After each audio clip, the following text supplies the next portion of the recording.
ఆరు అయితే గుప్తా గారితో మాట్లాడుతూ ఉంటదనమాట. "ఏంటి గుప్తా గారు మీరసలు ఇక్కడ నేనుండేది 18 రోజులే కదా! నాకేం మీరు సరిగ్గా చెప్పట్లేదే" అనేసి ఆరు అంటూ ఉంటదనమాట. "అయినా బాలిక నీ మీద నాకు అస్సలు నమ్మకం లేదనేసి" గుప్తా గారు అంటారనమాట. "అసలు నా మీదే నమ్మకం లేకపోవడం ఏంటి? అసలు నేను అనుకుంటే ఈ పాటికే మా ఆయన దగ్గరికెళ్ళి అన్ని నిజాలు చెప్పొచ్చు కదా! అసలు నిజంగా మీరు మనిషేనా? అవునవునులే మీరు మనిషి కాదు కదా!" అనేసి ఇంకా ఆరు అంటూ ఉంటదనమాట. "అయినా బాలిక సరిగ్గా చెప్పాలంటే నీకు ఇంకా ఇవే కాదు చాలా శక్తులున్నాయి" అనేసి గుప్తా గారు అంటారనమాట. "ఏం శక్తులున్నాయి నాకు?" అనేసి ఇంకా ఆరు అంటదనమాట. "నువ్వేదనుకుంటే అది జరిగిద్ది" అనేసి గుప్తా గారు అంటారనమాట. "అవునా? అయితే ఇప్పుడైతే వస్తూ ఉన్న చిత్ర అయితే కింద పడిపోవాలి" అనేసి ఇంకా ఆరు అనగానే నడుస్తూ ఉన్న చిత్ర కింద పడిపోయిద్దనమాట. "హై చిత్ర కింద పడిపోయింది. ఇప్పుడు మనోహరి కింద పడాలి" అనగానే మనోహరి కూడా కింద పడిపోయిద్దనమాట. ఇప్పుడైతే చిత్ర మనోహరి ఇద్దరు ఒకరి చుట్టూ ఒకరు పట్టుకొని కొట్టుకోవాలి అనేసి ఇంకా ఆరు అనగానే వాళ్ళిద్దరు అలాగే కొట్టుకుంటారనమాట. ఇంకా మన ఆరు అయితే ఫుల్ హ్యాపీగా ఫీల్ అయిద్ది తనకున్న శక్తుల వల్ల.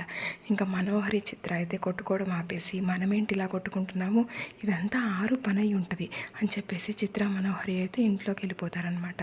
ఇంకా ఇంకో పక్క అయితే రాతోడైతే ఇంకా చిత్ర ఉన్న ఇంకా అనాథాశ్రమం దగ్గరికి వెళ్ళి వార్డెన్తో మాట్లాడుతూ ఉంటాడనమాట. "మేడం చిత్ర గురించి కనుక్కోవాలి, మా సార్ కనుక్కరమ్మన్నారు, చిత్ర ఎలాంటిది" అనేసి రాతోడు అంటూ ఉంటే, "చిత్ర చాలా పెద్ద దొంగ, మోసగత్తె, అసలు స్వార్థపరురాలు, మంచిదే కాదు. అయినా కానీ చిత్రనైతే ఒకరైతే దత్తత తీసుకున్నారు. అయినా కానీ అక్కడ కూడా ఎక్కువ రోజులు లేదు, అక్కడి నుంచి వచ్చేసింది. అసలు ఆ దత్తత తీసుకున్న వాళ్ళని ఏం చేసిందో ఏమో అర్థం కావట్లేదు. వాళ్ళకి ఫోన్ చేస్తే స్విచ్ ఆఫ్ కూడా వచ్చింది. అస్సలు చిత్రని నమ్మకూడదు. ఆరు బతికున్నప్పుడు చిత్రనైతే చాలా కట్టడి చేసేది దొంగతనం చేయకుండా" అనేసి ఇంకా వార్డెన్ చెప్పగానే రాతోడు షాక్ అవుతాడనమాట. చిత్రకైతే ఇన్ని మంచి గుణాలు ఉన్నాయా అనుకుంటా ఉంటాడనమాట. ఇంకా రాతోడైతే వెంటనే ఇంటికి వెళ్ళిపోతూ ఉంటాడనమాట. ఇంకో పక్క అయితే పంతులు గారు వచ్చి ముహూర్తం పెడతారనమాట. "అయ్యా ఇంకా 2 రోజులు టైం ఉంది, 2 రోజుల్లో మంచి ముహూర్తం ఉంది" అనేసి ఇంక పంతులు గారు అనగానే, "2 రోజుల్లో ఎలాగా అన్ని పనులు జరిగేది, మేము గ్రాండ్గా పెళ్లి చేసుకోవాలనుకుంటున్నాం" అనేసి వినోద్ అంటాడనమాట. "సరే అలాగే అయితే వినోద్, అసలు మేమంతా కలిసి ఒక చెయ్యి వేస్తాంలే" అనేసి బాగి అంటదనమాట. ఇంకా సరేలే అయితే మేమేదో గుళ్ళో సింపుల్గా చేసుకుంటాంలే అనేసి చిత్ర అంటూ ఉంటుందన్నమాట. "అయినా చిత్ర నువ్వెందుకంత సింపుల్గా చేసుకోవాలి? నువ్వేమైనా మోసం చేసి పెళ్లి చేసుకుంటున్నావా? నువ్వైతే అందరినీ ఒప్పించి పెళ్లి చేసుకుంటున్నావు కదా, గ్రాండ్గా జరిపిస్తాంలే నీ పెళ్ళి" అనేసి మనోహరి అంటదనమాట. ఇంకా మనోహరి, "ఏం మాట్లాడుతున్నావు నువ్వు" అనేసి సదాశివం అంటాడు.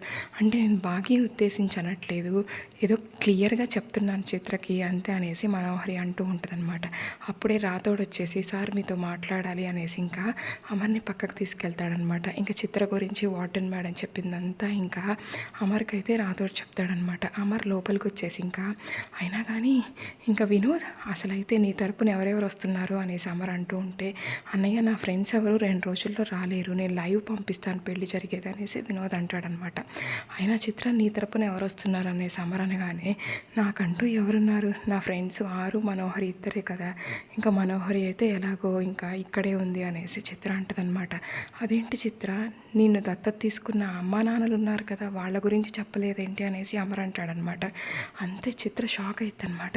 "అంటే వాళ్ళ గురించి చెప్పడం ఇష్టం లేదా మరి చిత్రకి" అనేసి మనోహరి అంటదనమాట. ఇంకా చిత్ర ఏడ్చుకుంటూ బయటికి వెళ్ళిపోయిద్ది అనమాట. ఇంకా బాగి కూడా షాక్ అయిపోతుంది. "దత్తత ఏంటండి" అనేసి ఇంకా బాగి అంటూ ఉంటుందన్నమాట. ఇంకా వినోద్ కూడా "నేను వెళ్ళి కనుక్కొని వస్తాను" అనేసి చిత్ర దగ్గరికి వెళ్ళిపోతాడనమాట. ఇంకా మన బాగి అయితే గబగబా ఆరు దగ్గరికి వెళ్ళిపోయి, "అక్క అక్క చిత్రకైతే దత్తత తీసుకున్న ఫ్యామిలీ కూడా ఉందంట, మనం కనుక్కోవాలి" అనేసి ఇంకా బాగి అంటూ ఉంటుందన్నమాట. "అవును బాగి కనుక్కోవాలి" అనేసి ఇంకా ఆరు కూడా అంటది. ఇంకా నెక్స్ట్ ఏం జరుగుద్దో చూద్దాం. Thank you.